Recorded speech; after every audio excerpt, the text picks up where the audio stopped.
On this episode of China Uncensored, I'm back from vacation, and just in time for China to make a threatening military action against Taiwan.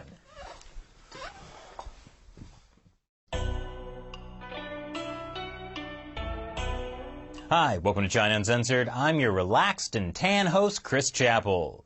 You know what I like about Taiwan? Well, it's like the parallel dimension China that has democracy and didn't destroy their traditional culture.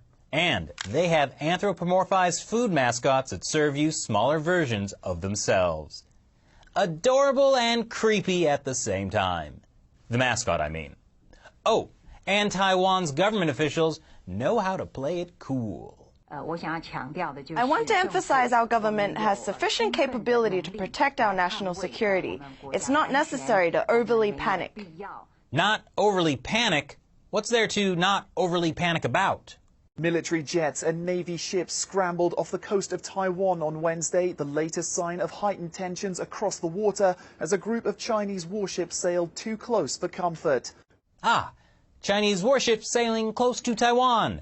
That might be cause for panic, especially since the Chinese military reportedly has 1,600 missiles pointed at Taiwan at all times. Anyway, on Wednesday, the Chinese military sailed its only aircraft carrier, the Liaoning, through Taiwan's air defense zone. If only it had been a sea defense zone as well.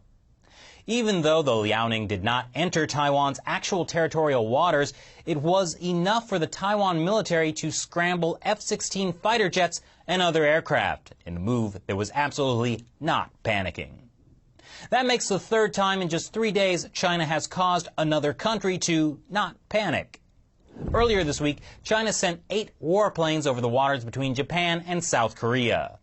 And over the weekend, China sent a nuclear-capable bomber plane over disputed waters in the South China Sea, where some say World War III could start.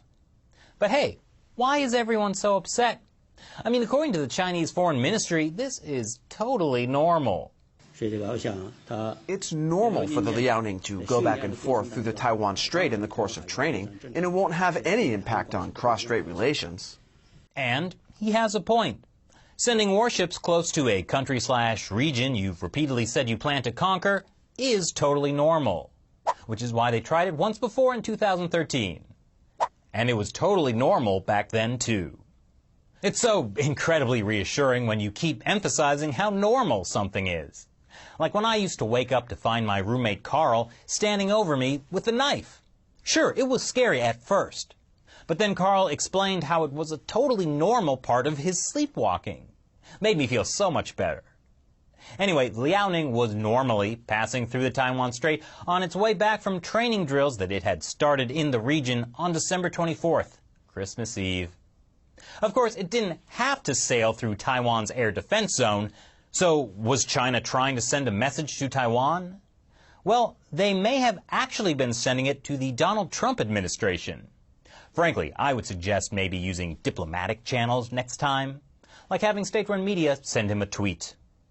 At the end of last year, Trump enraged the Chinese regime by calling into question the One China policy. That's where everyone agrees there's one China, without having to specify whether it's the Communist Party-run China in the mainland or the democratically run one in Taiwan. Chinese state-run media even vowed revenge. And earlier this week, Taiwanese President Tsai Ing-wen visited the U.S. and met with Texas Senator Ted Cruz and Texas Governor Greg Abbott. Presumably, they talked about all the things Taiwan and Texas have in common, like a deep-seated love of barbecue and fried food on sticks, and also how they both want to split off and be their own countries. This is making the Chinese regime pretty angry, since the U.S. isn't supposed to have official diplomatic relations with Taiwan.